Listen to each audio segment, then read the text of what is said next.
190% మంది తప్పుడు అలవాట్లకు బానిస ఎందుకు అవుతారు తెలుసా? మొదట అది ఎలా ఉంటుందో చూద్దామని.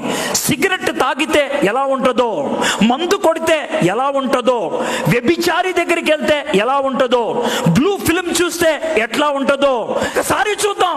ఒక్కసారి చూసి మానేయచ్చు, ఒక్కసారి వెళ్ళి మానేయచ్చు. That is our idea.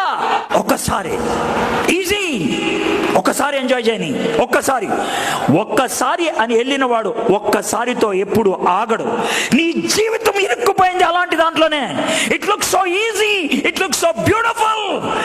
పాపం ఎప్పుడు అందంగానే కనబడుతుంది, పాపం ఎప్పుడు ఆహ్లాదంగానే కనబడుతుంది. పాపం ఎంతో ఆశను కల్పిస్తుంది. ఆనందం, ఆహ్లాదం, ఆశ లేకపోతే అది శోధనే అవ్వదు.